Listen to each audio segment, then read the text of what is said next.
Hey there guys, this is Nate from Aubit Sound and I'm here to show you how to make Illenium's vocal chops. Let's dive right in and see what we got.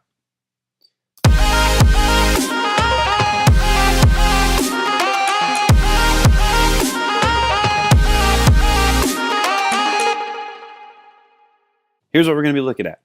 I wanted you guys to hear everything, but specifically we're going to be looking at this.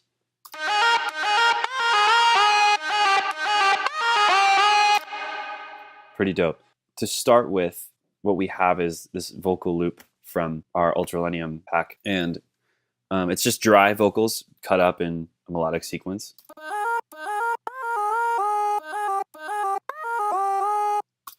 And if you notice, I did some cleaning up already a little bit. And Illenium's vocal chops actually aren't that difficult to replicate. Specifically, there's a few things. There is, don't even look at this right now. I just want you to listen. We got distortion, filtering, and reverb. That's it. Those three things, okay? Those three things is what's going to make your vocal chops be like Illenium's. Now we can get into the specifics, but typically I want you to just remember those three things because it'll be easier to prompt your memory later. So we're going to start. I'm going to turn everything off so that we can start dry. And I'll play it from the beginning.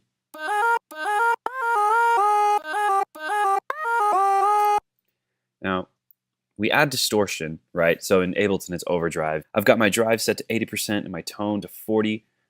This tone thing is kind of important because it dictates whether it's warm or bright.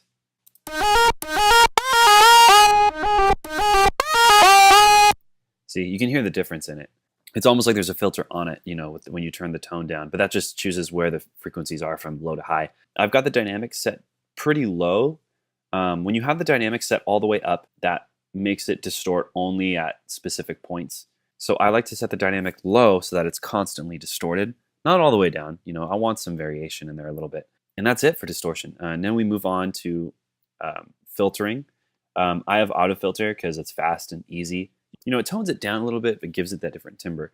And then if you really want to accentuate it, you can set the strength to like 24 curve.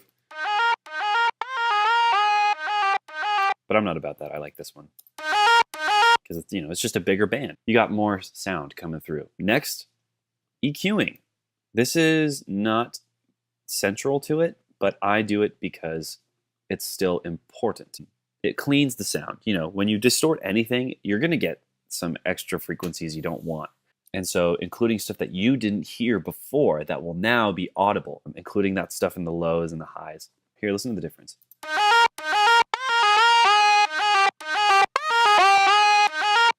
You know, it just sounds like it would sit better in a mix. Throw on some reverb, and this is what gives it that dreamy effect.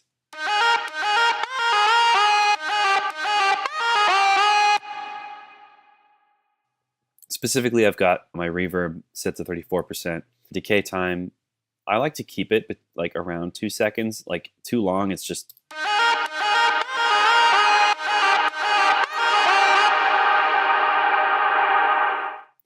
Now, that's actually kind of cool. That's probably a good idea for an effect later. Go ahead, guys, go try that. I left this alone. This is the built-in like process, like what verb is gonna come out, like what audio it reads in order for the reverb to be generated. You can just leave that alone because, you know, the highs are cut out because if there's, it's significantly brighter compared to.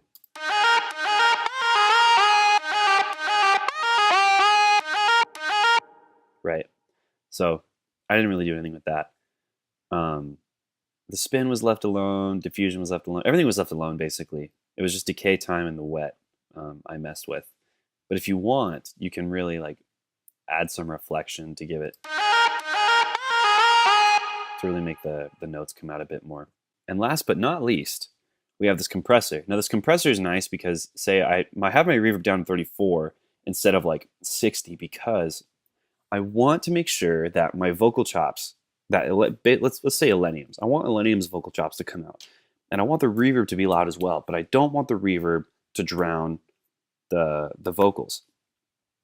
What a compressor does is it keeps everything up at that level. So basically, you have this illusion of the reverb ducking under the vocals because the compressor here is keeping everything at the same level.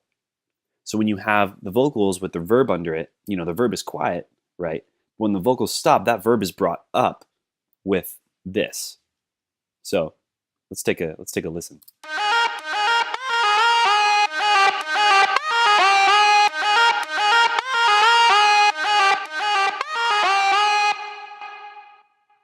So you can hear like where it really starts to dip and duck. I did a little adjustment because I had messed with it before. So the dynamic range basically dictates how big the transient is going to be. Yeah, that's it. And by transient, you know, you have the big hit right at the beginning, transient, boom, and then it fades. But see, this doesn't really fade. So the dynamic range is like really, really low. And that's it. I really hope you guys got a kick out of this video. Go out and make really cool vocal chops, make them dreamy, make them edgy. I'll see you next time.